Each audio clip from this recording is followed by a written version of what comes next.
your life. Good evening. My name is Keith Brandt, and I'm the pastor of the Monroe Street Christian Church in Hollywood, California. This is our Wednesday night Bible study. Sorry we weren't available last week, but the rains came, and I didn't. And so anyway, we're back this week, and we want to continue in our study of the book of Esther. We're going to pick up in chapter 6, and with just a bit of a prologue here, we remember that Esther has become queen by this time, and the king has no idea that she is a Jewess. He doesn't know that her people are the Jewish people. Haman is the bad guy in this story, and this is not just a story, this is history. This is historical. And Haman can't stand Mordecai, who is Esther's cousin. He's like an uncle, and he adopted her. And she's like his own child. She has become the king's wife. She is now the queen of the empire.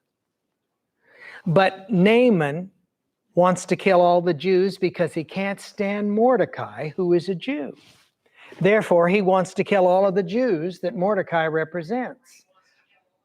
Of course, he doesn't know that Esther is a Jew.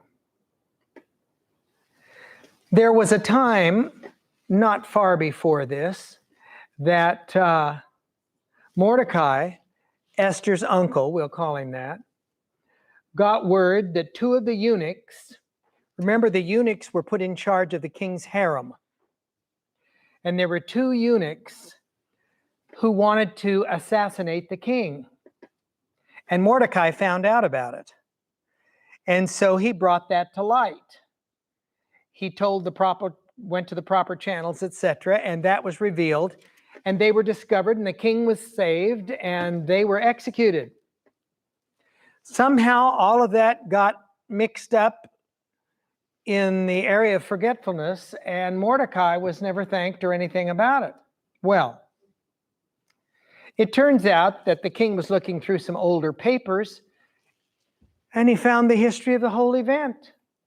And he wants to know, why in the world wasn't this man honored for what he has done? And so Haman, whom the king has raised to higher authority over and again, thinks when the king begins to talk to him about this Mordecai, not Mordecai, but about any man, the king chooses any man. He says, what should we do for the man that the king wants to honor him? And so Haman says, well, you could set him on the king's animal and ride him on the king's garments on the animal and parade him through the city and say wonderful things about him and say, everybody, look, this is the man whom the king wants to honor. Haman thinks that the king is talking about him, and that shortly the king's going to say, well, that's what I want to do for you. That isn't what he's doing. He turns to Haman and says, well, there's this fellow named Mordecai, and he did such and such. Well, Haman can't stand Mordecai.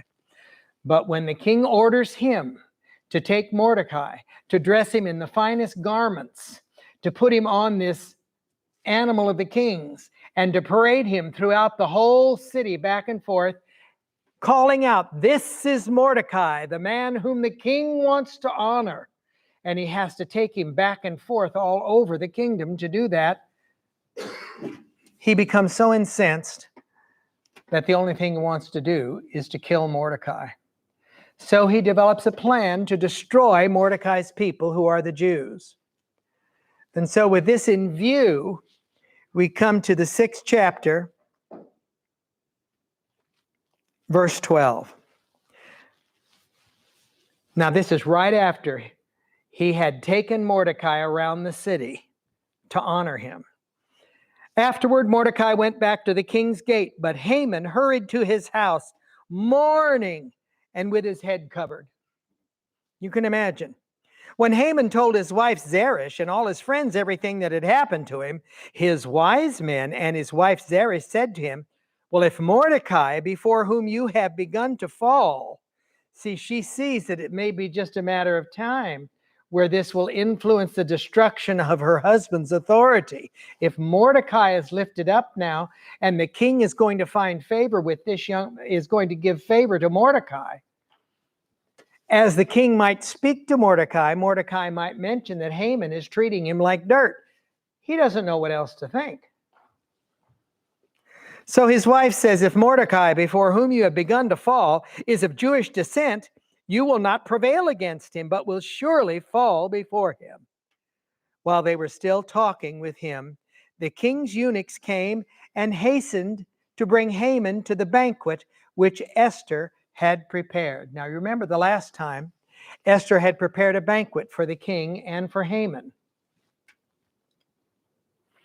Mordecai had come to Esther before that to tell her of the king's edict to destroy the Jews.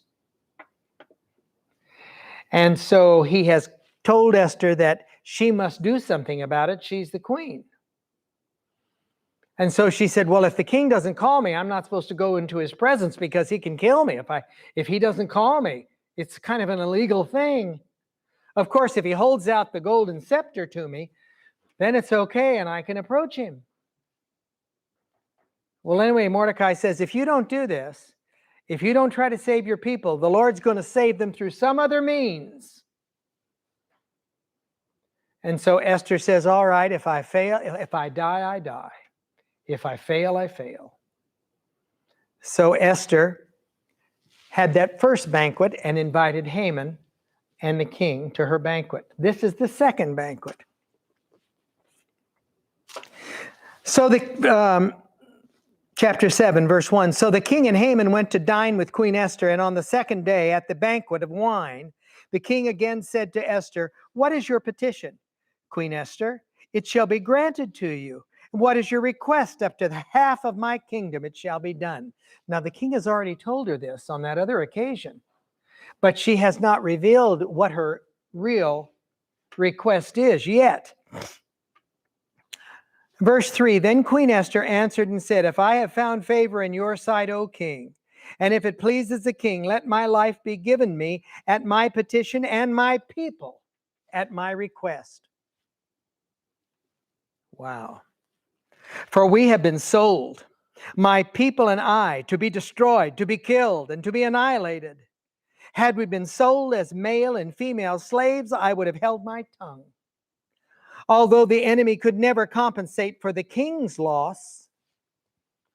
So King Ahasuerus answered and said to Queen Esther, well, who is he? And where is he? Who would dare presume in his heart to do such a thing? And Esther said, the adversary and enemy is this wicked Haman.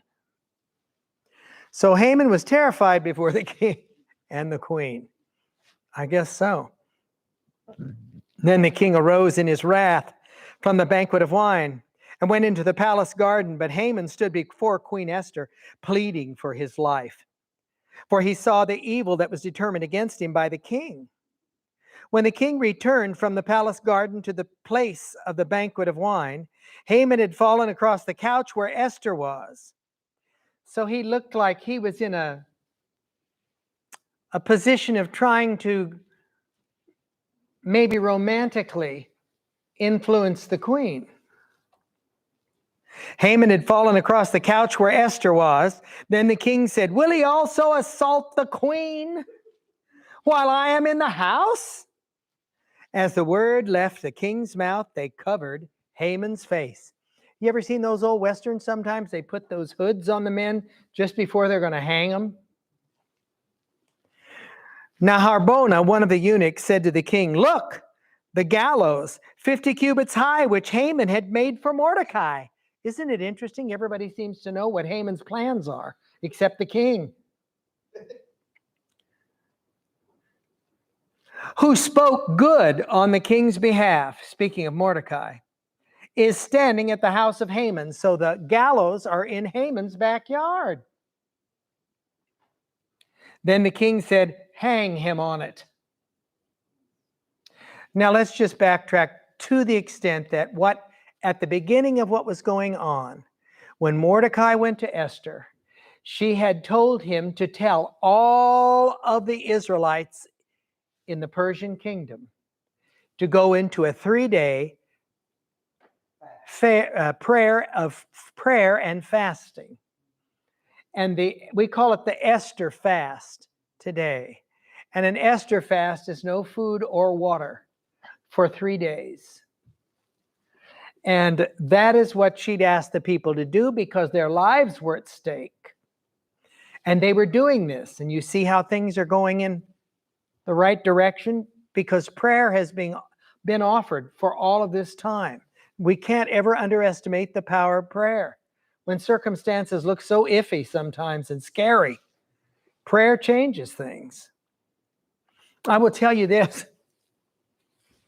Speaking of scary, the day of my high school graduation, my father at that time was an alcoholic before the Lord delivered him. And on that day, I came in to get ready for my graduation. And my dad was drunk. And he's getting ready to go to my graduation. And I'm thinking, oh no, it'll be awful. Now, I went to a Christian school. It was people that knew me and knew my family and all. And they knew about his situation. But nevertheless, I did not want him to come in that condition. I also thought that if he did make a disruption of any kind, that the next day he would absolutely hate himself.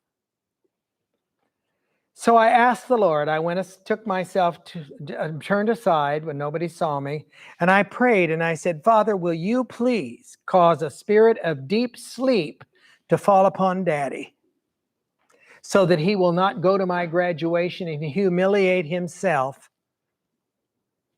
And honestly, I didn't really think of him humiliating me because my friends had known about my dad's situation. And I knew that I would hate something like that to happen, but I wouldn't be humiliated. But I knew my dad might. So I asked the Lord, I said, would you cause a deep sleep to fall upon him? He's in his room now trying to get ready. So he says, I'll see you there, which means he would have driven drunk. That would have been nice too, wouldn't it? Anyway, he never showed up at the graduation. When I got home, my dad came out of his bedroom in his bathrobe. He says, Keith, I'm so sorry. I missed your graduation. I don't know what happened. I sat down on the bed for a minute and I fell absolutely sound asleep. That's just one testimony of how the Lord can answer prayer in personal situations. Never underestimate. I mean, one would think, well, that's not like saving the president of the United States. No, it isn't.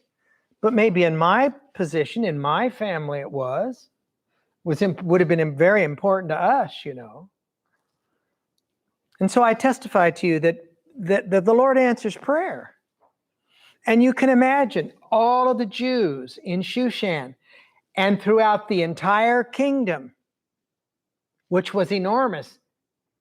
It went from Ethiopia to India, was the Persian Empire in that day. Ahasuerus, his other name is Xerxes, and he was the potentate over that entire kingdom. And this message of execution and annihilation was set up for a specific day when the Jews were to be absolutely assassinated completely by all the people who must take up arms against them. Well, he had done that according to the law. The king had done that and given that decree according to the law of the Medes and the Persians. So it couldn't be rescinded. So this is a very scary situation. Chapter 8, on the day King Ahasuerus gave Queen Esther the house of Haman, the enemy of the Jews, and Mordecai came before the king, for Esther had told how he was related to her. So the king took off his signet ring, which he had taken from Haman, and gave it to Mordecai. Whoa. And Esther appointed Mordecai over the house of Haman as well, gave him Haman's possessions. Now Esther spoke to the king again, fell down at his feet and implored him with tears to counteract the evil of Haman the Agagite and the scheme which he had devised against the Jews. And the king held out the golden scepter toward Esther. So Esther arose and stood before the king and said, if it pleases the king, and if I have found favor in his sight, and the thing seems right to the king, and I am pleasing in his eyes, let it be written to revoke the letters devised by Haman, the son of the Hammedatha, the Agagite, which he wrote to annihilate the Jews who are in all the king's provinces. For how can I endure to see the evil that will come to my people? Or how can I endure to see the destruction of my countrymen? Then King Ahasuerus said to the queen, Esther, and Mordecai the Jews, indeed, I have given Esther the house of Haman, and they hanged him on the gallows because he tried to lay his hand on the Jews. You yourselves write a decree concerning the Jews as you please in the king's name and seal it with the king's signet ring. For whatever is written in the king's name and sealed with the king's signet ring, no one can revoke. So the same rule applies to what they're writing as applied to the original mandate against the Jews. That is still enforced, by the way, at that time. So the king's scribes were called at that time in the 3rd month, which is the month of Sivan, on the 23rd day, and it was written according to all that Mordecai commanded the Jews, the satraps, the governors, the princes of the provinces from India to Ethiopia, 127 provinces in all, to every province in its own script, to every people in their own language, to the Jews in their own script and language. And he wrote in the name of King Ahasuerus, sealed it with the king's signet ring, and sent letters by couriers on horseback, riding on royal horses, bred from swift steeds. So whatever the equivalent to the Kentucky Derby was in Persia, that's where they probably got those horses. These were prime animals that had been bred for racing. By these letters, the king permitted the Jews who were in every city to gather together and protect their lives. Now, what he cannot do is rescind his decree to kill them. But what he is doing is giving them the right to bear arms against those who would try to kill them. So it may be when this is known, there won't be very many that will try to kill them. They thought it was going to be some big, easy thing to do, perhaps some people. And perhaps if the story of Mordecai and Haman gets out, I don't know if it did, but any other information might get out that would cause people to say, well, I'd rather not do that. All right? Anyway, these letters were put in place to protect the lives and to destroy, kill, and annihilate all the forces of any people or province that would assault them. So the Jews have a right to fight with all of their might and come against those that would try to kill them, both little children and women, and to plunder their possessions. On one day in all the provinces of King Ahasuerus, on the 13th day of the 12th month, which is the month of Adar, and that is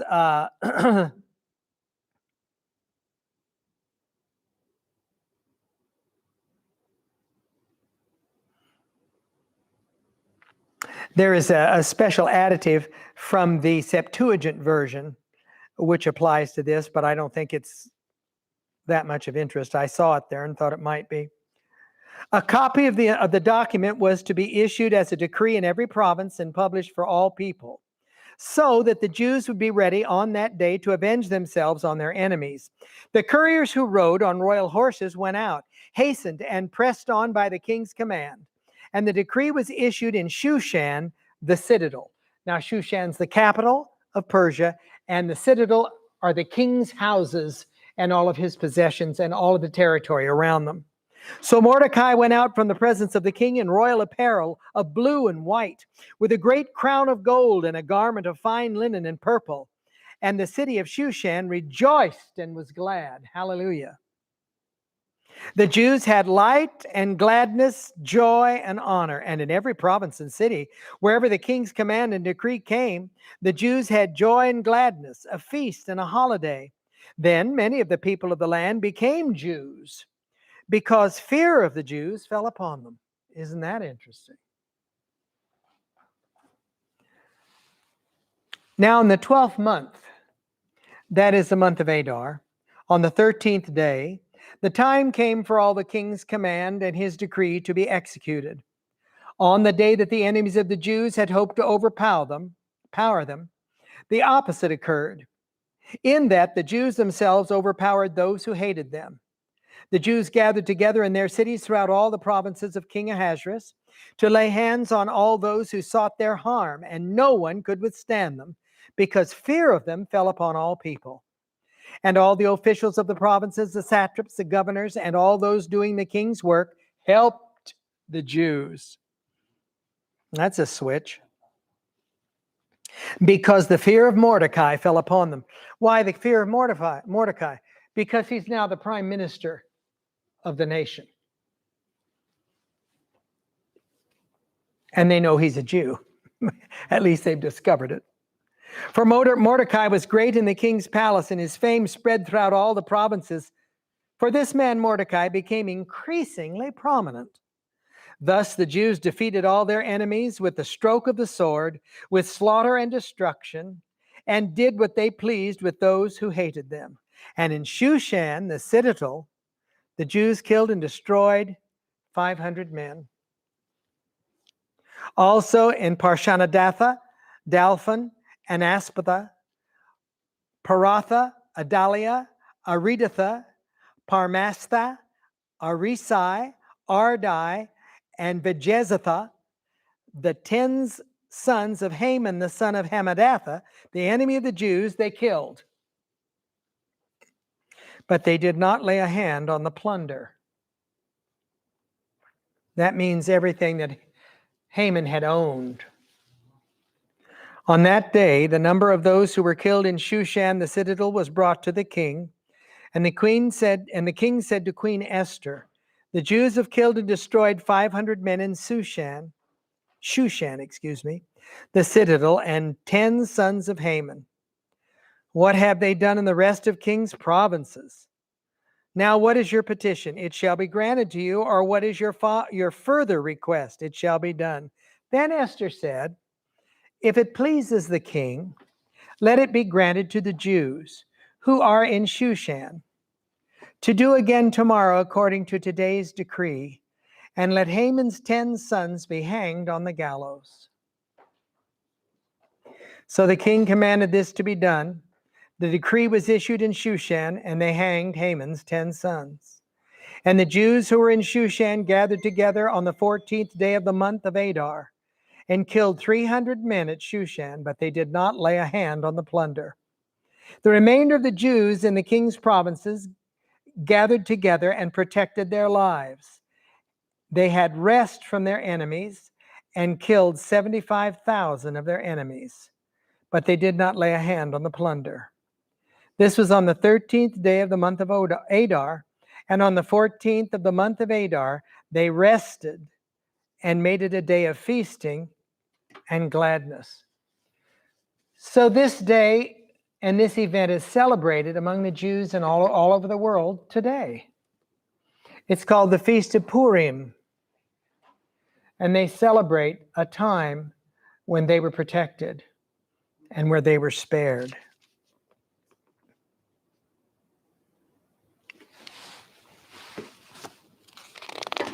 Let's see how far we have to go.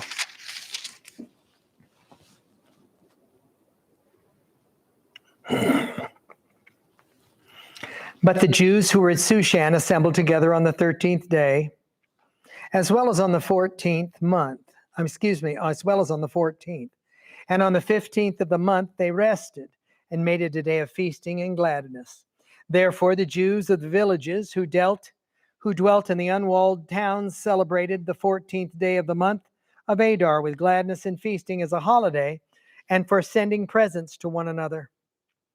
And Mordecai wrote these things and sent letters to all the Jews near and far who were in all the provinces of King Ahasuerus, to establish among them that they should celebrate yearly the 14th and 15th days of the month of Adar, as the days on which the Jews had rest from their enemies, as the month which was turned from sorrow to joy for them, and from mourning to a holiday, that they should make them days of feasting and joy, of sending presents to one another and gifts to the poor. So the Jews accepted the custom which they'd begun as Mordecai had written to them, because Haman the son of Hammedatha, the Agagite, the enemy of all the Jews, had plotted against the Jews to annihilate them and to cast pur, that is, the lot. It means like throwing dice,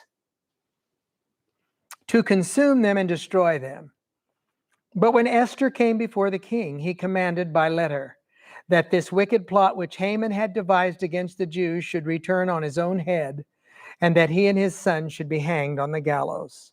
So they called these days Purim after the name Pur. Therefore, because of all the words of this letter, what they had been, what they'd seen concerning this matter, and what had happened to them, the Jews established and imposed it upon themselves and their descendants and all those who would join them, that without fail they should celebrate these 2 days every year, according to the written instructions and according to the prescribed time, that these days should be remembered and kept throughout every generation, every family, every province, every city, that these days of Purim should not fail to be observed among the Jews, and that the memory of them should not perish among their descendants.